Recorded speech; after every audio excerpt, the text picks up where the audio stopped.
Assalamualaikum warahmatullahi wabarakatuh. Perkenalkan, nama saya Lailatul Mukarramah dari kelas B20 dengan nomor induk mahasiswa 23811300742. Di sini saya akan menyampaikan materi tentang sholat wajib.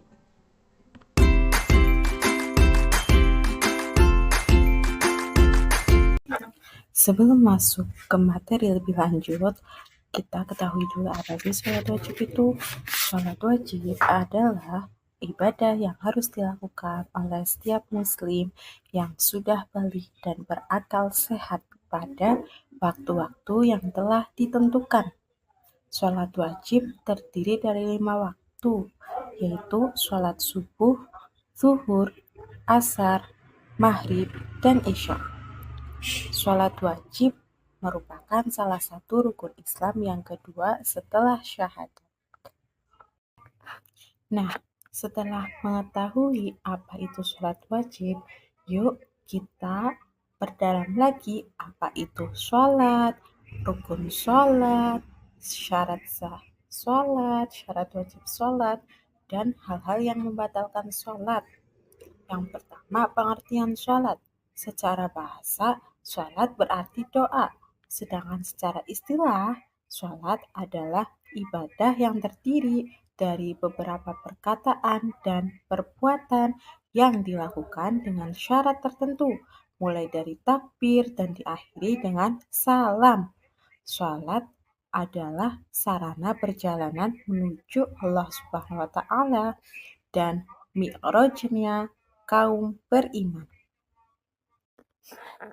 Selanjutnya ada rukun sholat wajib.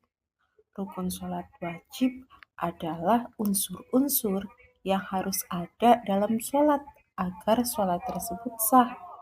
Jika salah satu rukun sholat itu ditinggalkan atau tidak dilakukan dengan benar, maka sholat tersebut batal. Rukun sholat wajib itu ada yang pertama, niat. Yang kedua, itu berdiri bagi yang mampu. Yang ketiga, membaca takbiratul ihram.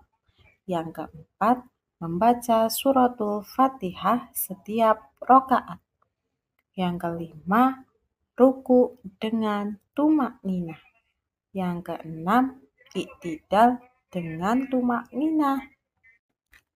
Yang ketujuh, sujud dengan tumakninah. 8. Duduk di antara dua sujud dengan tumakninah.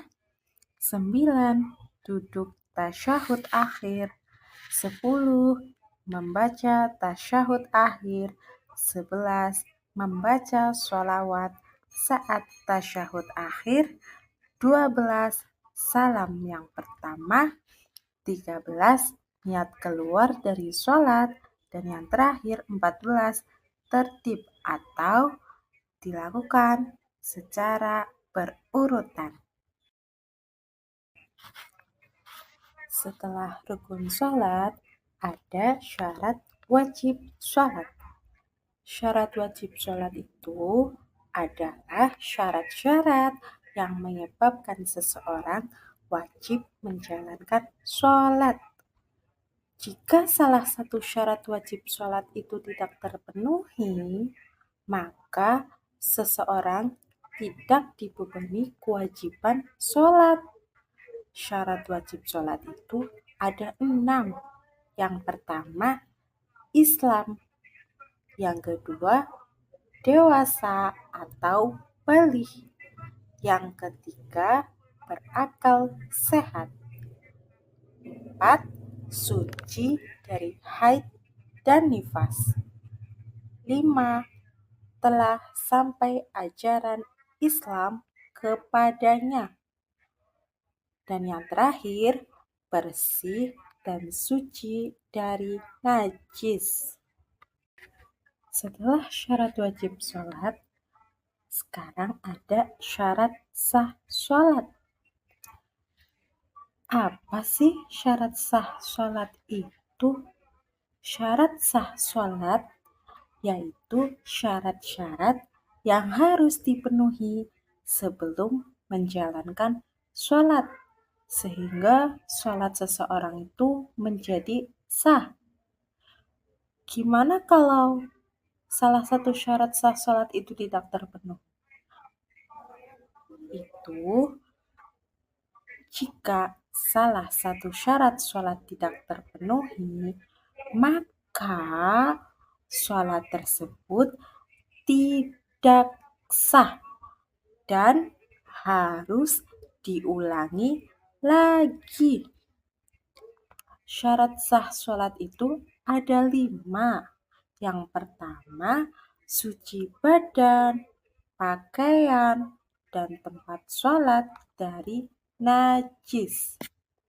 Yang kedua, suci dari hadas, baik hadas besar maupun hadas kecil. Ketiga, itu menutup aurat. Yang keempat, telah masuk waktu sholat. Dan yang terakhir, kelima, menghadap kiblat.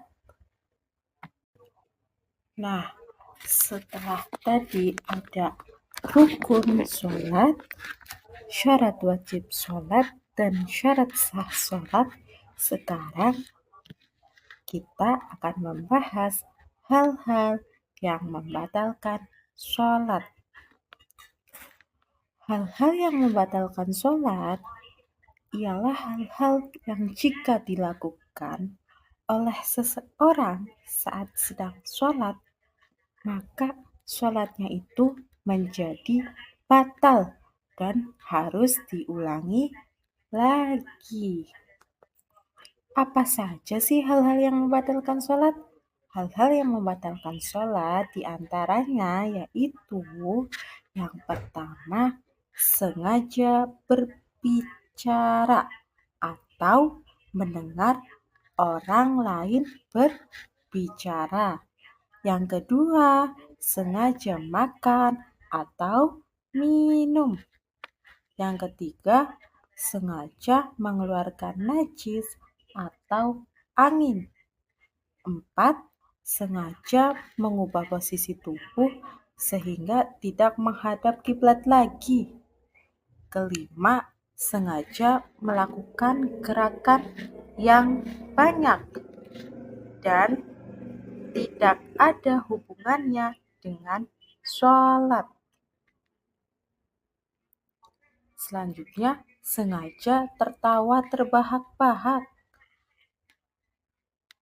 Lalu ada lagi, yaitu hilang akal sehat karena gila ataupun pingsan. Kemudian hilang kesadaran karena tidur ataupun pingsan. Dan yang terakhir, hilang suci. Itu karena haid atau nifas bagi wanita. Demikian penyampaian mengenai materi sholat wajib. Saya mohon maaf apabila ada tata yang kurang tertata dan tutur yang kurang teratur dalam penyampaian materi tersebut. Akhir kata, wallahul muwaffiq ila aqwamit thoriq. Wassalamualaikum warahmatullahi wabarakatuh. See you next time, teman-teman.